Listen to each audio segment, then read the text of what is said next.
Roy, you knew Oppenheimer at Los Alamos, and you knew him again when you were a fellow of the Institute for Advanced Study at Princeton. Had he changed? Did he lead those two institutions differently and behave differently, or the same? That's a very complicated question to answer.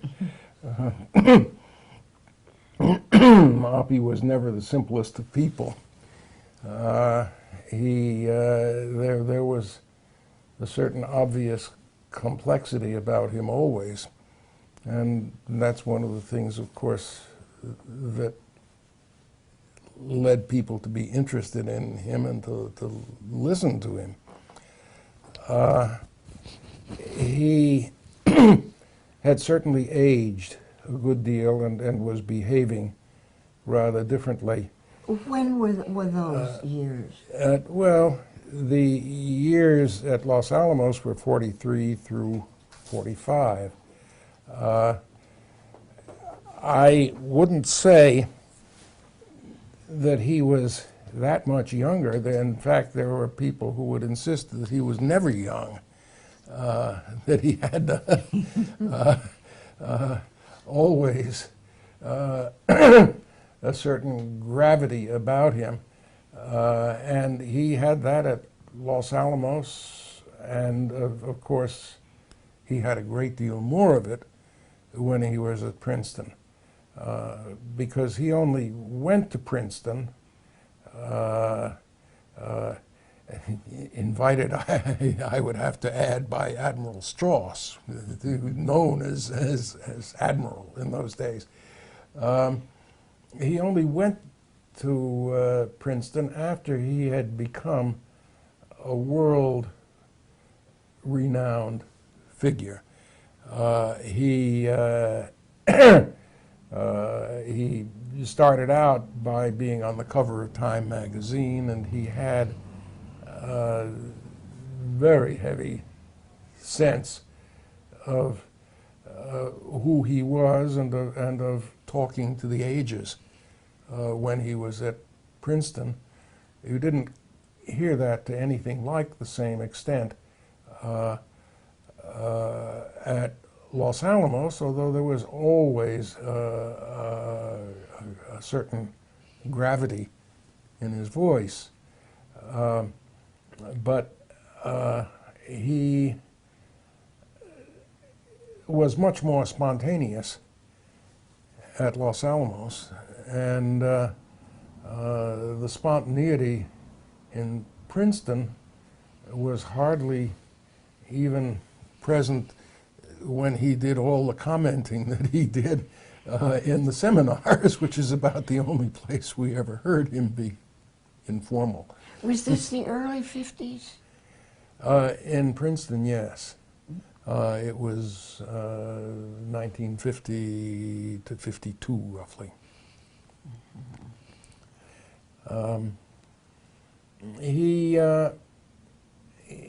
He certainly behaved as if the eyes of many people were upon him in Los Alamos, but you did not get the impression that he felt the whole world was watching, and you did get that impression in the 50s.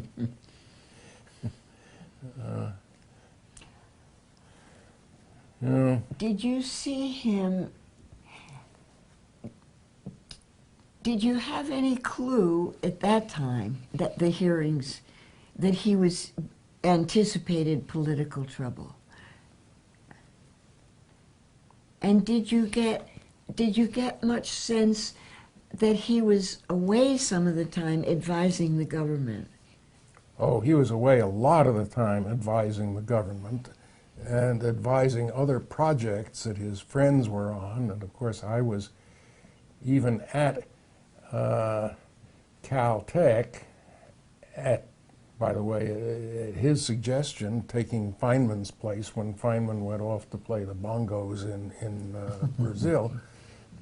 So I was at Caltech when all of a sudden he more or less parachuted uh, into Caltech because there was a report being constructed by friends of his. The report of Project Vista. Nobody ever told me what Project Vista was supposed to be doing, and I think I still don't know. But he was appearing at the critical moment, and the impression I got, rather indirectly, was that he had had considerable influence on that report. Mm-hmm. He was doing quite a fair amount of traveling in those days. Mm-hmm. And while I was at Princeton, he was perhaps doing even more. He was often out of the office, and he depended heavily on a kind of Lieutenant Abraham Peiss, who had been at the Institute for a while and whom he treated as a kind of archangel dealing with the others of us. When you say an archangel, do I mean that he was God? Well,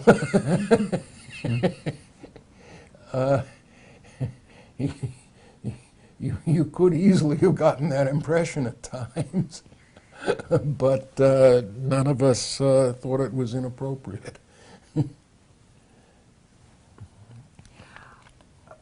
but did you get, well, were you aware that he was in Washington a lot? Well, we couldn't tell where he was going, and I would have imagined that he was going to Washington often, but there were clearly other places he went, and name one of them. Did you know about the H-bomb discussions? Not very much about them. We knew what had gone on, and to the extent that Louis Strauss made his case publicly, we knew at least that much. Did you know that he and Oppie were on opposite sides? Yes, yeah. Well, I remember coming back from Caltech, passing through Princeton. I was hoping to see Oppie for a moment, and I think I did.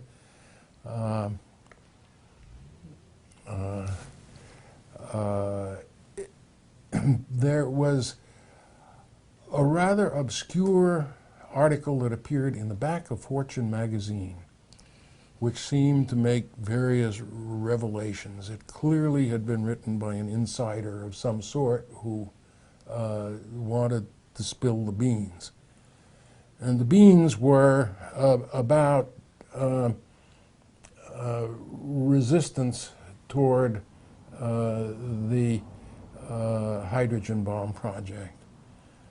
I can't remember the details. Many of them were the very things which were made still more public in hearings later. But it was the first sign that the magic spell around Oppie had been broken. I must say, Oppie himself had certainly an awareness that they were gunning for him, and I cannot otherwise explain various things he said to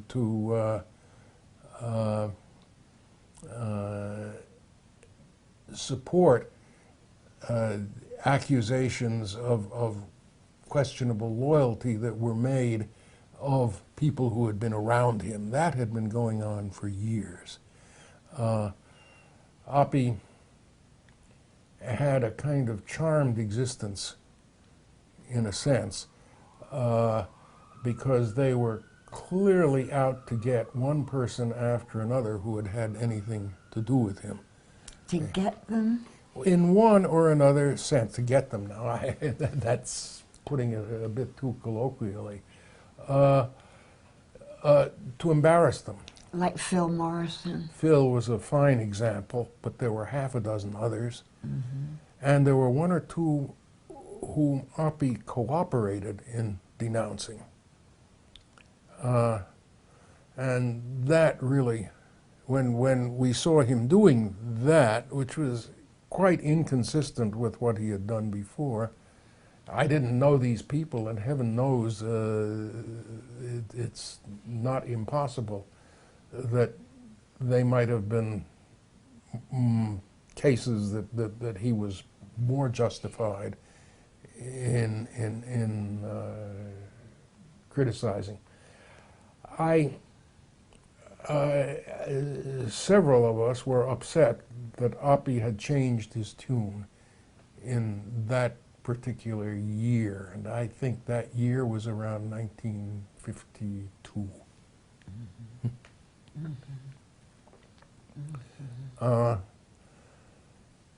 And it may well be that he was trying to make it clear whose side he was on.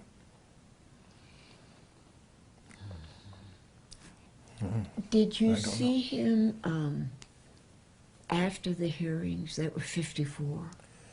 I saw him after the hearings, yes, but only very briefly. Had he changed? Yes, yes. He seemed to be, he seemed to, first of all, of course, his hair had been turning gray, what there was of it, and he looked worn and exhausted. Was that right after the hearings or a little bit longer when I can't remember the exact time. He was on our visiting committee. In the physics department? In the physics department, and showed up at times, and I think I saw him a few times after the hearings. I think I might have seen him as late as 1956. Mm-hmm. Yeah. Had he lost that confidence, that air he had, or whatever the air was that he had? I couldn't tell. I didn't get a chance to speak to him. But he looked older. He certainly looked worn and older, yes. And I have photos of him that certainly show that. Was his manner graver? It was much slower, and he was much more carefully spoken. Was he kinder? Oh, that's I can't answer the question. I have no idea. Kindness was never one of his great virtues anyway. The reason I ask you that is I talked with a devoted secretary of his, a woman of great distinction named Verna Hobson. Mm-hmm. I don't know if you knew her. I don't think I did. She had blue eyes that were almost exactly like his. Yeah. So it seemed as though they were quite equal people in a way. And he got her to work for him when he learned that the hearings were going to happen. He called her in. She'd been working for him for a short while.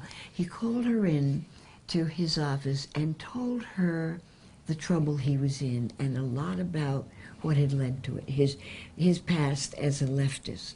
Mm-hmm. And so she was with him through a hard time, as you can imagine. Yeah. And she told me that the last years that she was with him, he grew a lot, that he became a much nicer person, and he expanded in a way. Well, most people, you know, like Hans Bethe, others, say he was just crushed. The Chernises, who knew him very well, yes. Peiss, who knew him very well, as you brought him up. And what she said was so different. Another person who said that was Anne Marks, whom you probably knew at least vaguely in Los Alamos because she was his secretary during the latter part of the time there. Mm-hmm. And she was married later to his lawyer, Herb Marks. Yeah, that's why I didn't recognize the name. Right, right. I knew his secretary as of those days, Yeah, but by her maiden name. And it was women who, in a way, attested to his having changed in a good way after the hearings. But it's so contrary, like Robbie and Beta, they both said that he was never the same afterward, and that the hearings crushed him.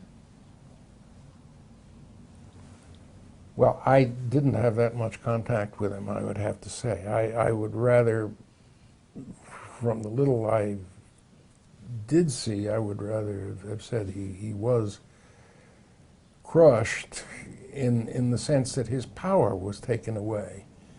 His power to persuade anybody of anything he felt. That's what he was struggling to save, in a sense. His security clearance would have lapsed within a matter of a couple of weeks of that hearing. The hearing was a kind of defiance, saying that he was going to stay the same and be the same, and they saw to it that he couldn't.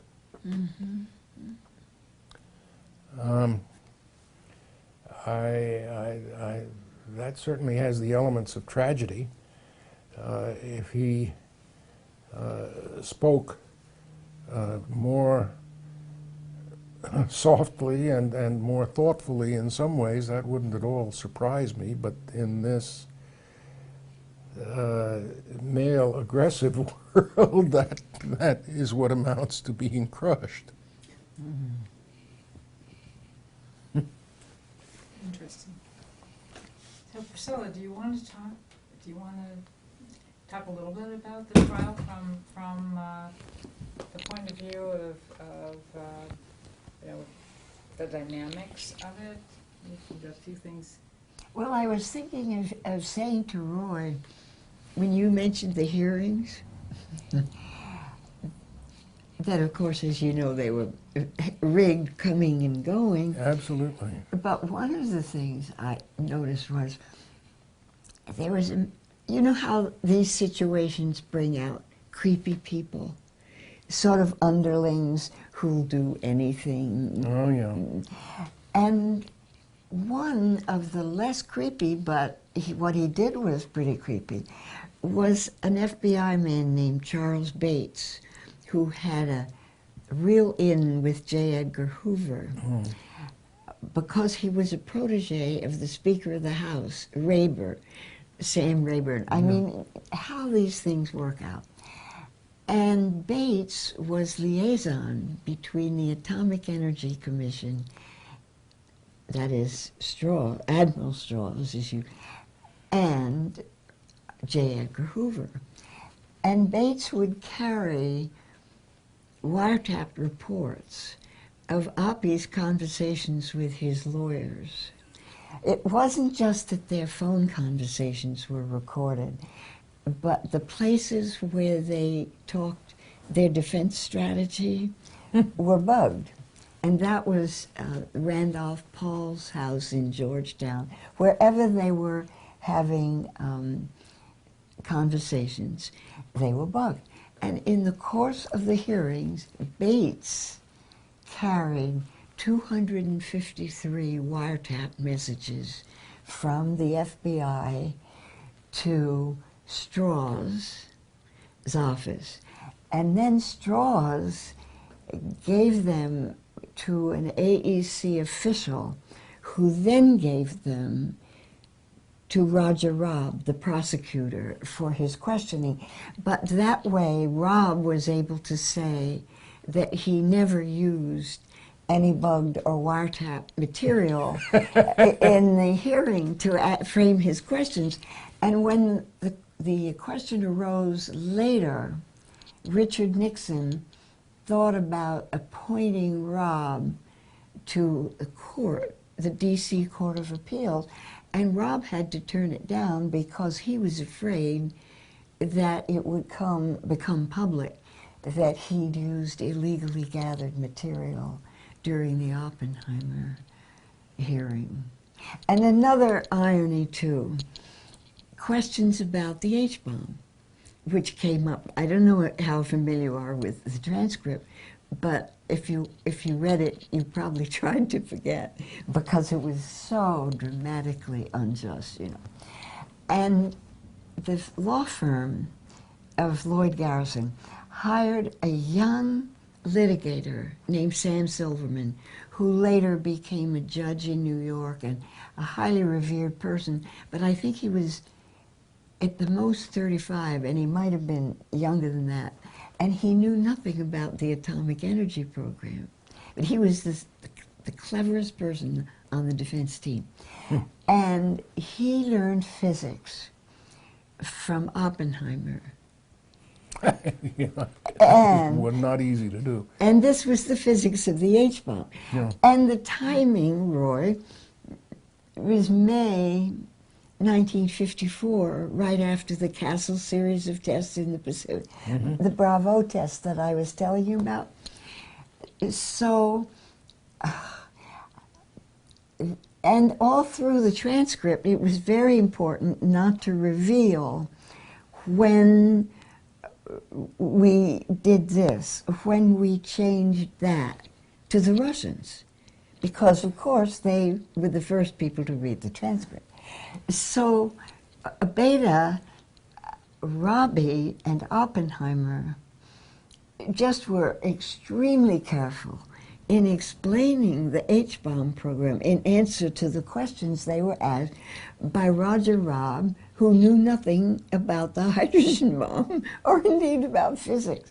So he would ask a rather blunt question, which could have brought out something that would be quite helpful to the Russians. And Oppenheimer, Beta, and Robbie was so careful to frame their answers in such a way that the Russians wouldn't learn anything. You know, so it turns out they were the ones who observed security, and the prosecution didn't know enough really to be careful about security. There were just so many ironies that I couldn't refrain mentioning that one. Well, it's a beautiful one. It is. I mean, they were so careful and so loyal. For instance, Robbie knew Oppenheimer's deficiencies, as you know. And I think the whole time he was trying to supply Oppenheimer with the backbone that he knew he didn't have. Does that ring a bell with you? Well, I don't, of that I don't know. We all, to some degree, knew of the things that were going to be questioned about Oppenheimer. There were really very few mysteries about Oppenheimer, and certainly none that were resolved by the loyalty, by the clearance proceedings.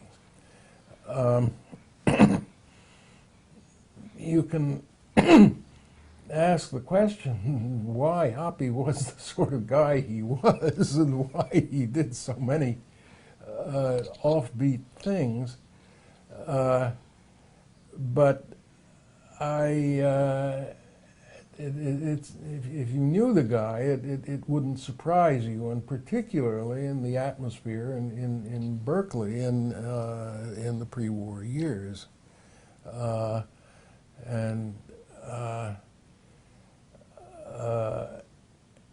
mean, Oppenheimer was certainly not preparing himself in any sense in those years for the role that he eventually came to fill. And the most unbelievable element in the whole thing is that General Groves had the wisdom to appoint him nonetheless, aware of absolutely everything. I don't believe there was a revelation anywhere that Groves had not previously been aware of. At least there's no hint that there was any such thing.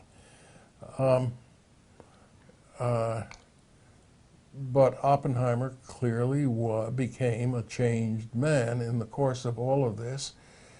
And one thing I can tell you, which is generally lost sight of, which is a very awkward sort of tension that existed just after the conclusion of the war. The people in Chicago were not nearly as inhibited as we were enclosed in a military base. They lost very little time in traipsing off to Washington, and they discovered that they were among the most popular people in Washington, the only people who could say anything sensible about the deal. So they were evangelizing these several people who went, no end.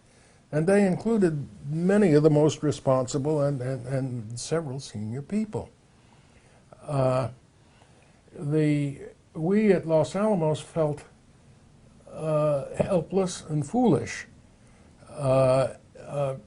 partly because Oppie was imploring us to keep quiet, not to complicate the whole business. Oppie was on board with all of the people in Washington who were intent on getting appropriate legislation quickly through the Congress, the so-called May-Johnson bill. Now, as far as we could tell, Oppie was 100% in favor of the May-Johnson bill and getting it through Congress as quickly as possible. The younger people at Los Alamos, particularly as there was further discussion of that bill, were really quite upset by it. And the question was, what could we do from there? Could we pick up and go to Washington? Was this 45? Yes, this was 1945. This was late 1945 and early 1946, and before the McMahon Committee was put together, before McMahon made his first noises. In that period, Oppie was imploring us to shut up and not rock the boat. And we felt such loyalty to him that we did exactly that. Eventually, we wrote a letter to President Truman. We decided that we would constitute the Association of Los Alamos Scientists. And in the name of that organization, we wrote a letter to Truman advocating international control. And Truman's first statement after the beginning of the year, I believe it was, no, it was close to it. It was before I left Los Alamos. Truman made a statement advocating international control and saying that securing international control of atomic weapons was the goal of American policy. And it literally quoted the prose without of our letter. I think, I can't remember whether Willie Higginbotham actually showed that to Oppie or not. I don't remember. But there was no suggestion of strong disapproval from Oppie. It was only then that some of our people went to Washington and began speaking, and suddenly they eclipsed the Chicago spokesman. And the whole game seemed to change. The May-Johnson bill, of course, had not the tiniest recognition that there was anybody else on the globe.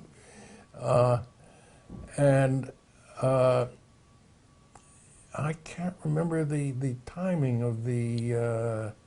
of Senator Brian McMahon.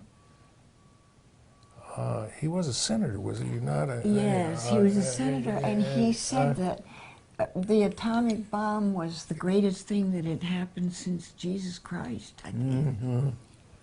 But in any case, there was the joint committee, the House and Senate was set up, and that was immensely influential in the next couple of years. It was that created the Atomic Energy Commission and some expression of U.S. foreign policy. Of course, the actual business of working toward control, international control, was, of course, upset by the Russians in every way they could. No. But the point is simply that the point I began trying to make is that Oppie was not any leftist activist at that time at all. He felt the one person you could really trust was the Secretary of War Stimson. And that remained so for a while. It took a couple of years and the intervention of the Strategic Air Command to begin to change Oppie's mind about these things.